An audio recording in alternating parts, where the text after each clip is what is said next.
cleanly formatted and ready to use or post. Sometimes life doesn't just push you down, it kicks you, steps on you, and dares you to get back up. That was the kind of life Elsa knew. She had no family, no friends, and no address, unless you count a thin mat in the corner of a laundry shop as a home. The shop wasn't just where she worked, it was the only roof over her head. Her boss didn't pay much, but at least she had water to drink and clothes to wash. That, to her, was already a blessing. "Thank you, God. At least I'm not sleeping under the bridge," she would whisper every night before closing her eyes on that worn-out mat.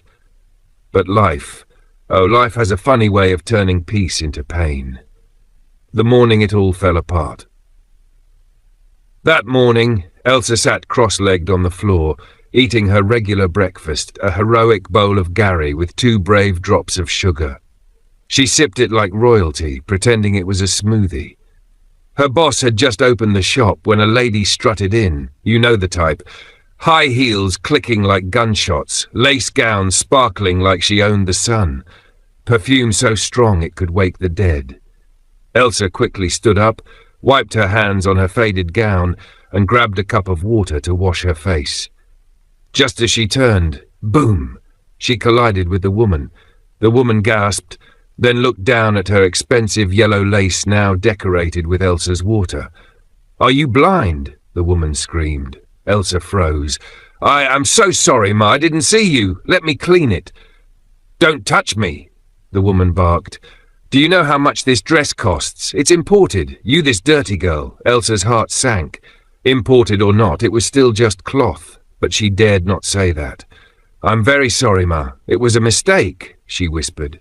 "A mistake?" the woman hissed, marching straight into the boss's office. Elsa stood outside like a criminal, hearing her own death sentence from afar. Open quote, "Fire her," close quote. Her boss's voice tried to calm the storm. "Madam, please, she's a good girl." "I said sack her or lose my business," the woman yelled, banging the desk like a judge. "And don't forget, my fiancé gives you big contracts." That was it. End of discussion. Moments later, her boss walked out, scratching his bald head. He didn't even look her in the eyes. "Elsa," he began, "you've been loyal, hard-working, but what, sir? Please don't." He sighed deeply. "I can't afford to lose that customer. I'm sorry. You'll have to leave." Elsa dropped to her knees. "Sir, please. I sleep here. I don't have anywhere else to go." The woman smirked from the doorway. "Next time, watch where you're going," she said, then walked out, swinging her hips like a victory dance. That was the day Elsa lost not just her job, but her shelter, her safety, her everything. That evening, she packed her little nylon bag, 1 dress, 1 plate, 1 cup, and a dream that had just died. She wandered the streets, tired and invisible. People walked past her like she was part of the dust. When night came, she found an unfinished building. It had no roof, no door, but at least the ground was flat. She sat down on the cold floor, clutching her bag like treasure. "God, please, just one miracle," she whispered. The night was long. Mosquitoes sang in her ears, the wind mocked her, but she refused to cry. The next morning, at sunrise, loud voices woke her. She rubbed her eyes and saw men walking in with helmets, shovels, and buckets of cement. Construction workers. One of them frowned. "Hey, who are you? What are you doing here?"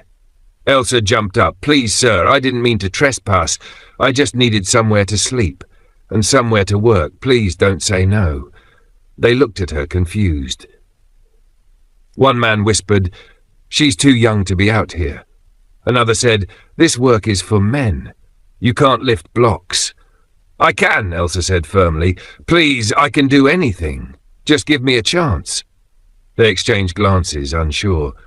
"Wait for the boss," one finally said. "If he agrees, you can try." So Elsa waited quietly in the corner, watching them mix sand and cement. The smell of work filled the air. For the first time in days, she felt a flicker of hope. Enter Mr. Raymond. He stepped out of a black SUV, tall and neat, in a crisp white shirt and brown boots, the kind of man whose presence commands attention. The workers rushed to greet him. One quickly explained about Elsa. Mr. Raymond's eyes followed their hand until they landed on the young girl, drenched in sweat, her clothes rough but her eyes determined. He frowned. "Who is she?" "Sir, her name is Elsa. She begged to work here, says she has nowhere else to go." Raymond said, walking closer. "You want to work here?" Elsa nodded. "Yes, sir, please. I can carry blocks, mix cement, fetch water, anything." He raised an eyebrow. "Do you even know how hard this is? This is not a charity house." "I know, sir, but I'm strong. Please don't send me away." Something about her tone softened him, but he tried not to show it. "Fine," he said at last. "Start tomorrow, but if you can't keep up, you leave." Elsa's eyes lit up. "Thank you, sir. God bless you." That night, she slept in a corner of the site, clutching her bag and whispering prayers of gratitude. The days that followed, by morning, she was ready. The work was brutal. Blocks were heavy. The sun burned her skin, but she refused to stop. Some of the men laughed. "This girl is serious, oh! She's even outworking us!" "Na hunger day motivate her," another joked. Elsa didn't care. She just kept pushing. Each sweat drop was her rent, her food, her dignity. After a week, she became part of the team. Even the roughest men respected her hustle. Then one afternoon, Mr. Dave, the owner of the project, came for inspection. As he walked around, his eyes landed on her again, this time carrying 2 big blocks on her head like a human forklift. He blinked. "Who allowed her to do this kind of work?" The engineer quickly explained her story. Raymond sighed. No, this is too dangerous for a girl like her. Call her." Elsa came forward, dusting her hands. "Good afternoon, sir." He looked at her gently. "Why are you doing this kind of work? Don't you have family?" Her lips trembled. "No, sir, I don't. This is all I have. Please don't take it away." His heart tightened, but he kept a straight face. "You can't stay here, Elsa. You need something better." Tears pooled in her eyes. "Please, sir, if you send me away, I'll have nowhere to go." But Mr. Dave shook his head. "This is not for you. I'll talk to the engineer." By evening, the engineer told her the verdict. She had to leave. She stood silently as he spoke, her eyes on the dusty ground. "Every disappointment is a blessing," he added kindly. Elsa forced a smile, though her heart was breaking. That night she picked her bag again and walked into the darkness, not knowing her next destination. That night, as Elsa lay curled up on the cold cement floor of another abandoned building, the silence around her felt louder than thunder. She hugged herself tightly, trying to keep warm. The stars blinked faintly above her through the open roof like they were mocking her pain. Her lips quivered. "God, why me?" she whispered, her voice breaking. "What did I do wrong? Why does everyone keep throwing me away?" Her question floated into the darkness, but no answer came. Only the cold wind that slapped her cheeks like life reminding her she was still alive. She closed her eyes, wishing morning would never come, because lately every new day only brought a new struggle. Meanwhile, across town. At that same moment, Mr. Dave, the wealthy owner of the construction site, was at the dry cleaners, waiting for his freshly pressed suits. The shop owner smiled politely. Good evening, sir. Your clothes are ready." Mr. Dave nodded, but his mind was elsewhere. As he looked around the shop, something tugged at his thoughts, a face he couldn't forget. A young girl, covered in dust, carrying blocks. Yet her eyes burned with determination. He cleared his throat. "Excuse me," he said slowly. "There used to be a young girl who worked here. Elsa, I think that's her name. Do you know her?" The shop owner's smile vanished instantly. Elsa, yes, sir. She worked here before, but we had to let her go." Mr. Dave frowned. "Let her go? Why?" The man scratched his head awkwardly. "It was one of our customers, a rich lady. She said Elsa spilled water on her expensive lace and made a scene. She threatened to stop using our service if I didn't sack the girl. I had no choice." "Which woman?" Mr. Dave pressed. The man hesitated. Your fiancée, sir." Mr. Dave blinked. "You mean Brenda?" The man nodded quickly. "Yes, sir. She was very angry that day." Mr. Dave leaned back, stunned. "Brenda? Over spilled water?" He picked up his clothes quietly, but his thoughts were heavy. Why would she go that far over such a small mistake? And worse, where was Elsa now? He could still remember her voice begging Raymond, his site engineer, to let her stay. Her spirit was too strong to end like that. He couldn't shake it off. That night, as Mr. Dave drove home, guilt chewed at his chest. Maybe he'd made a mistake too.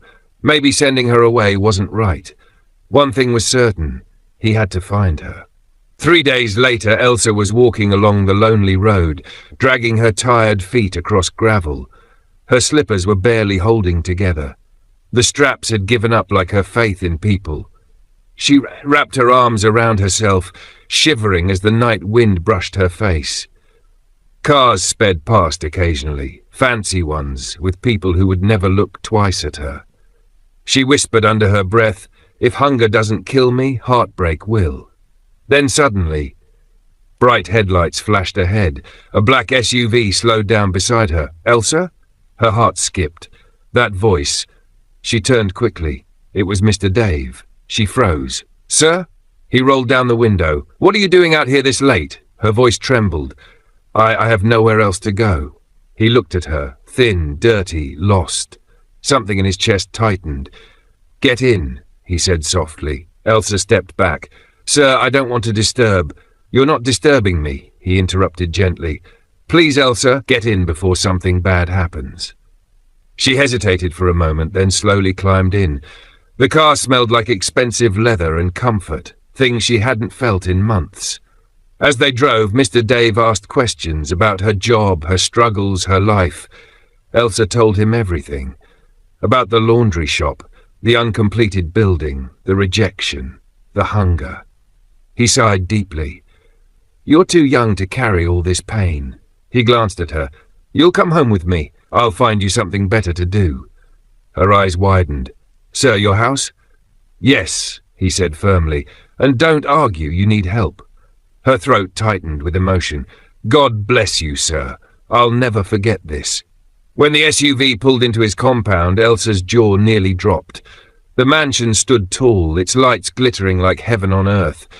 The lawn was neatly trimmed, and water fountains danced at the entrance. "This can't be real," she whispered, but her awe was short-lived. As they stepped inside, a sharp voice echoed from the living room.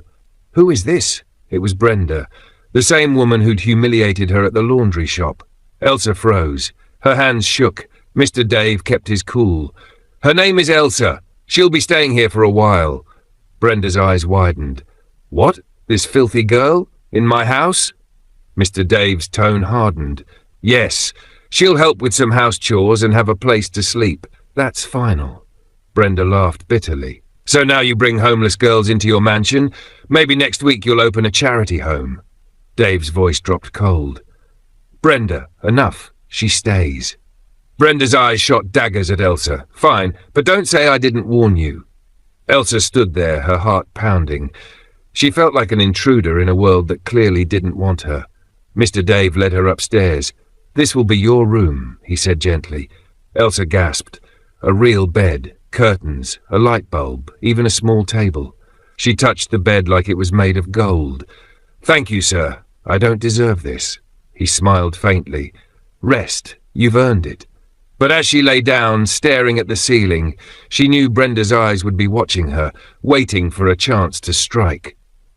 From the very next day, Brenda made it clear. Elsa was unwelcome. "Is this how you sweep?" she snapped one morning, pointing at a spotless floor. "You missed the corner." "I'm sorry, Ma," Elsa said softly, bending to sweep again. "Sorry for yourself," Brenda hissed, storming off. If Elsa made tea, Brenda called it too watery. If Elsa cleaned the table, Brenda wiped it again like Elsa carried germs. Worse, she starved her. "This is not a free restaurant," Brenda barked one afternoon. "Eat whatever you brought from the street." So Elsa went hungry most nights, quietly sipping water to fill her stomach. One evening, Mr. Dave came home early and found Elsa in the kitchen, staring at an empty plate. "Elsa," he said softly, "have you eaten?" She shook her head. "No, sir." "Why not? There's food here." Her eyes dropped. "Madam said I shouldn't touch anything." Mr. Dave's jaw tightened. Without another word, he stormed into the living room. "Brenda!" She looked up lazily from her phone. "What is it now?" "Why are you starving her?" "I don't know what you're talking about," she said, pretending innocence. "Don't lie to me. She's here to work, not to suffer. Go and serve her food. Now." Brenda rolled her eyes. "You're making her too comfortable, but fine. Your wish." Moments later, she dropped a bowl in front of Elsa, watery soup and one lonely piece of yam floating inside. "There. Enjoy," Brenda said with a smirk. Elsa's eyes watered. "Thank you, Ma," she whispered. But as she ate, her tears mixed with the food. Days later, Brenda came home near midnight. The sound of the door banging woke Elsa. She ran out, only to see Brenda staggering, makeup smeared, smelling like a brewery. "Madam," Elsa gasped, rushing forward. "Are you okay?" Brenda didn't answer. She bent over and vomited right there on the marble floor. Elsa quickly grabbed a mop and cleaned up, then helped Brenda to bed. She touched Brenda's forehead, burning hot. "Ah, fever!" she whispered, rushing for water and a cloth. She gently wiped Brenda's face, whispering, "You'll be fine, Ma. Please don't die on me." But when Brenda opened her eyes, instead of gratitude, she screamed. "What are you doing?" "Madam, you fainted. I was just trying to help." "With your dirty hands," she yelled, grabbing the bowl, and poured the water all over Elsa's head. Elsa stood drenched, trembling. I was only trying to help." Just then, Mr. Dave walked in, confused. "What's going on here?" Brenda pointed at Elsa. "She touched me! This street girl touched me!" Dave looked at Elsa, soaked, shivering, then turned sharply to Brenda. "You came home drunk, vomiting, and instead of thanking her for saving you, you're humiliating her. What kind of heart do you have?" Brenda tried to argue, but he cut her off. "Enough. I don't want to hear another word." He turned to Elsa gently. "Come." He led her to the living room, handed her a towel, and sat beside her. "Don't let her words get to you," he said softly. "You have a good heart, Elsa. Don't lose it." Tears rolled down her cheeks. "I didn't mean to make her angry, sir." "You didn't," he said firmly. "You did what any good person would do." Their eyes met, a silent warmth passing between them. For the first time in a long time, Elsa didn't feel like a nobody. And for Mr. Dave, he didn't realize it yet, but that night was the beginning of a love story that would shake everything they both believed. As days rolled by, things changed. For a man as busy as Mr. Dave, home used to be nothing more than four walls and a bed to crash on. But lately, something had changed. Every evening when he dragged his tired body into the house, briefcase in hand and frustration on his face, there she was, Elsa, with that innocent smile that could melt stress faster than a cup of hot tea. "Welcome, sir. Hope work didn't stress you today," she would say softly. At first, Dave barely replied, just his usual short answers. "Fine, busy, same old." But one night he sighed and said, "It was hell today, Elsa. I had 3 meetings and 1 argument, all before lunch." Elsa chuckled softly. "Sorry, sir. You need small rest. Should I make you tea?"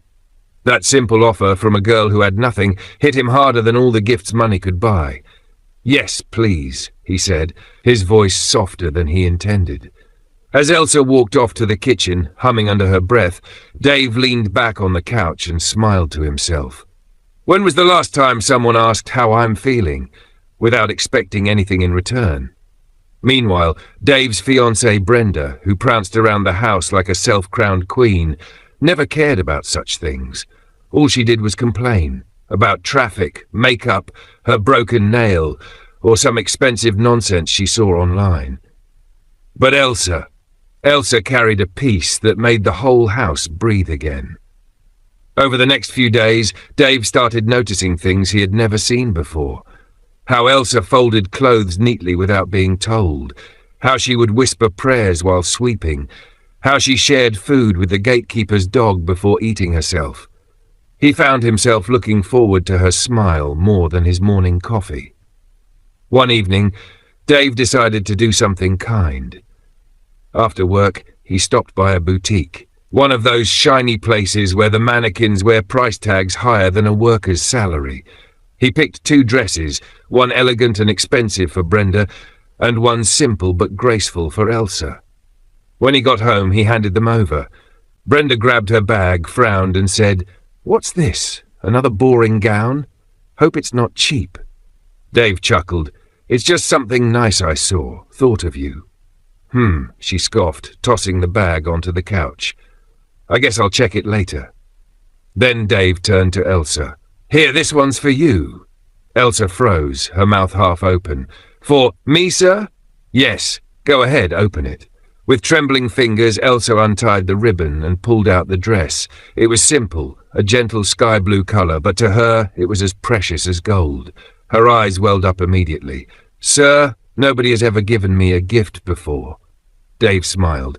"You deserve it, Elsa. You've been working hard." Before she could say more, Brenda suddenly stood up, her voice rising like thunder. "What is this nonsense? You're now buying gifts for your maid?" Dave blinked. "It's just a dress, Brenda." "Just a dress?" Brenda snapped. "You think I don't see what's happening here? You're beginning to treat her like she's special." Elsa stepped back, clutching the dress to her chest. "Please, Ma, I didn't." "Shut up," Brenda barked, pointing at her. "You think you're smart, Abai? I'm watching you." Dave rubbed his temples. "Brenda, stop embarrassing yourself. Elsa is part of this household. If you can't respect her, maybe you should rethink your behavior." Brenda gasped. "So now you're defending her? Over me?" "Over right and wrong," Dave said firmly. Brenda stormed off, slamming the door. Elsa just stood there, tears streaming, still holding the gift. That night she folded the dress carefully like a treasure, not knowing that treasure would soon burn. The next morning, Elsa was sweeping quietly when Brenda's voice cut through the silence. "So you think you can come here and take my man from me?" Elsa dropped the broom, startled. "Ma, I don't understand." Brenda stepped closer, eyes blazing. "You better understand quickly, because this house is not your village. Don't mistake kindness for invitation." Elsa stepped back, her heart thudding. "I swear I have no such thoughts, Ma." But before she could finish, Brenda stormed into Elsa's room and grabbed the new dress hanging by the window. "Please, madam, not that dress!" Elsa cried. Brenda smirked. "Watch and learn. This is what happens when poor people get comfortable." She marched outside, grabbed a lighter and set the hem on fire. Elsa screamed, "Madam, please! That's all I have!" Brenda folded her arms and watched as the flames ate through the fabric. "You'll never be good enough for him, Elsa. Not in this life." When the last flame died, Elsa fell to her knees, crying quietly. A week later, Mr. Dave was preparing to visit one of his construction sites. He spotted Elsa sweeping the compound and smiled. "Elsa, would you like to come with me today? Some of your old co-workers are there. They'll be happy to see you." Her eyes lit up immediately. "Really, sir? I'd love to." Dave nodded. "All right, get ready." She ran inside to change, but when she came out, she wore an old faded gown. Dave frowned. "What happened to the one I bought for you?" Elsa froze. Her lips trembled. Brenda was standing in the corner, giving her that warning look that screamed, "Try me and see." Elsa swallowed hard. I'm saving it for a special day, sir." Dave glanced at Brenda, who was pretending to scroll on her phone. He could feel the tension in the air, but chose silence. "All right, let's go," he said softly. As they drove off, Elsa stared out the window, clutching her hands together. She didn't know what hurt more, losing the dress or the silence that came with it. Later that week, Brenda called Elsa to the living room. "Elsa, come sit," she said, her tone unusually soft. Elsa blinked, confused. Brenda had never even let her sit on the same couch before. "Sit down," Brenda repeated, smiling sweetly. "Let's talk." Elsa sat carefully, her heart pounding. Was this a trap? Brenda sighed dramatically. "You know, I've been so unfair to you. Maybe I judged you too quickly. I've said horrible things and treated you badly, and I just want to say I'm sorry." Elsa looked at her, surprised. "Ma, please, don't worry. I hold nothing against you." Brenda reached out and patted her hand. Good girl. I want us to live in peace from now on, like sisters." For a moment, Elsa felt something soften inside her. Maybe, just maybe, things would finally change. But if Elsa had looked closely at Brenda's eyes that day, she would have seen it. That glint of mischief waiting to strike again. Days later, it started one lazy afternoon. Brenda called out from the living room in her sugary sweet voice, the kind that always came before trouble. "Elsa, please come here," she said, smiling like an angel with hidden horns. Elsa, who was folding laundry quietly, rushed out. "Yes, Ma," she answered softly, eager to keep the peace. Brenda patted the couch beside her. "You see, I'm really not that good in the kitchen," she said dramatically. "Can you please help me make some noodles? I just want something light." Elsa's face brightened instantly. Maybe she's finally changing, she thought. "Of course, Ma, I'll make it right away." She rushed to the kitchen, humming happily as she cooked. Maybe this was a sign Brenda wanted peace, a new start. When the noodles were ready, Elsa carried the tray with both hands and placed it in front of her. "Here, Ma. Hope it's okay," Elsa said with a warm smile. Brenda smiled back, a fake one that didn't reach her eyes. "Thank you, dear," she said sweetly. Elsa nodded politely and walked away to her room, finally relieved that maybe, just maybe, peace had come to the house. But before she could even close the door properly, a loud scream shook the entire house. "Elsa! Elsa!" Her heart nearly stopped. She ran out barefoot, her hands trembling. "Madam, what happened?" she asked breathlessly. Brenda was standing, shaking the plate violently like someone bitten by guilt. Her face was twisted in pure fury. "So you want to poison me, Abai?" she yelled.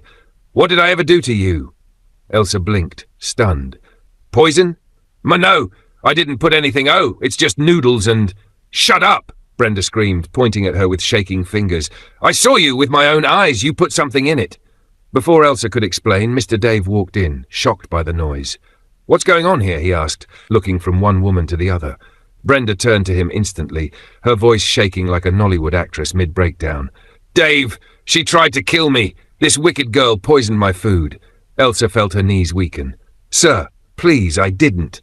"Keep quiet," Brenda cried, pretending to sob. "She wants me out of the way so she can take my place. Oh, God!" Dave frowned, confused. "Elsa, did you?" "Never," Elsa interrupted, her voice breaking. "Sir, I made the noodles exactly how she wanted. There's nothing in it." But Brenda wasn't done. She threw herself on the couch, wailing like a widow. "She's lying! She poisoned me, Dave! Look at her face! Look at her guilt!" At that point, Elsa had had enough. Her eyes filled with tears, but her voice was steady. "All right," she said, walking toward the table. "If you really think I poisoned it..." Before anyone could stop her, Elsa grabbed the bowl and ate a big spoonful. "See?" she said after swallowing. "Nothing is wrong with it." The room went silent. Then suddenly, Elsa's body stiffened. Her hands flew to her stomach. "Sir, it hurts," she gasped, her face twisting in pain. "What?" Dave shouted, rushing toward her. "Elsa!" She doubled over, clutching her belly, struggling to breathe. The noodles bowl fell and shattered across the floor. "Help!" Dave screamed, lifting her into his arms. "Stay with me, Elsa." From the corner, Brenda stood quietly, a wicked smile spreading across her face. "I told you, Dave," she whispered, almost laughing. She poisoned herself. But Dave wasn't listening. He carried Elsa straight to the car and sped off to the hospital. His mind raced. Could Brenda be telling the truth? Or was there something else? Hours later, Elsa opened her eyes to a white ceiling and the sound of beeping machines. Her stomach still hurt, but the pain had eased. Beside her, Mr. Dave sat with his head in his hands, eyes red from worry. When he noticed she was awake, relief flooded his face. "Elsa," he said softly, holding her hand. "Thank God you're okay." Elsa tried to speak, but her voice came out weak. "Sir, what happened?" "You collapsed after eating that food," Dave explained, voice heavy. "But the doctor said you'll be fine. They found traces of some strange substance in your system." Elsa's eyes widened. "Substance?" Dave nodded slowly. Then he took a deep breath. "I didn't believe what I saw at first, Elsa, but I checked the living room camera footage."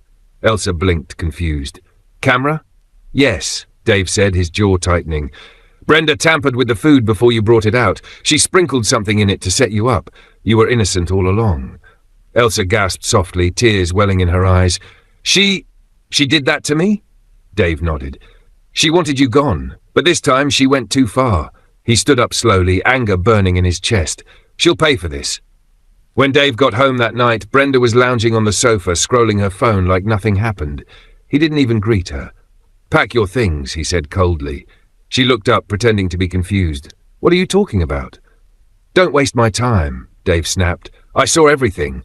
The camera doesn't lie. You tried to frame Elsa. You nearly killed her."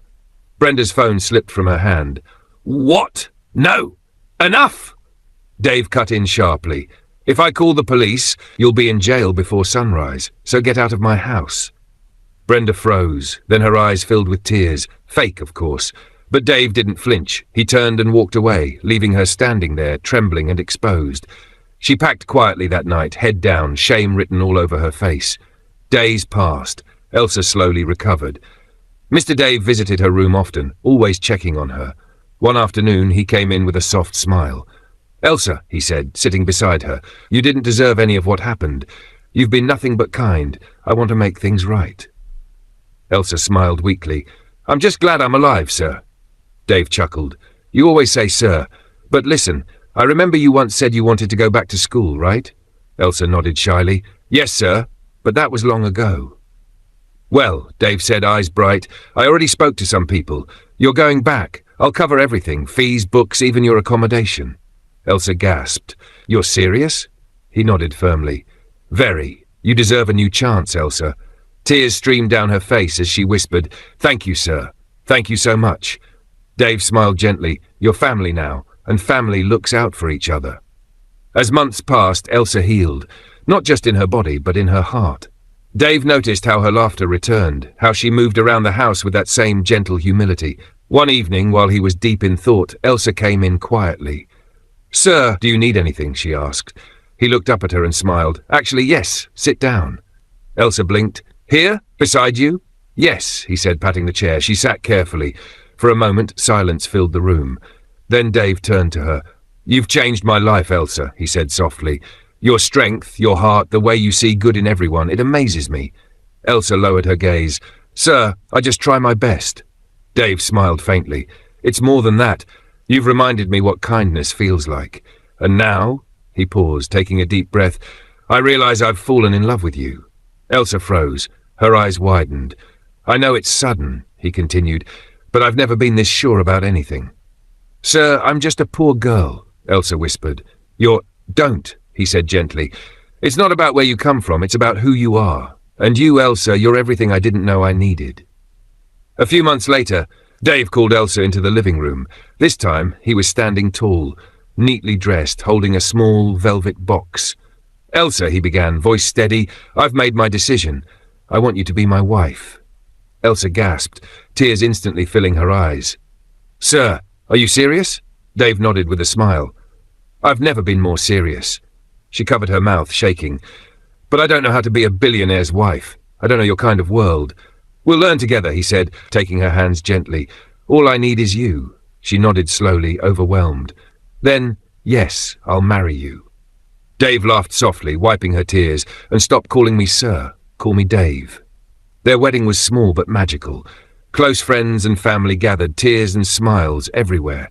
Elsa wore a simple white gown, yet she looked like a queen. And as they exchanged vows, everyone could feel it. This wasn't just love, it was redemption. From a poor girl abandoned by fate, to the cherished wife of a man who saw her worth. Elsa went back to school, graduated, and later opened a foundation to help girls like her, girls who had been forgotten, because once upon a time, she was that girl. But love, real love, gave her wings. Hello, beloved viewers. What a journey, right?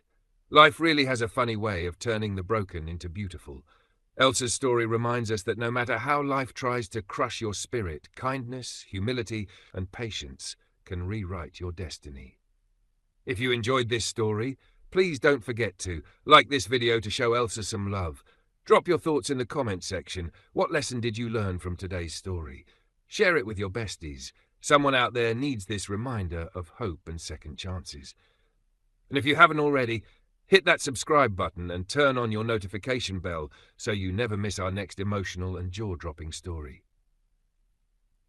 Till next time, stay kind, stay strong, and remember, every storm has an ending. Bye for now, besties.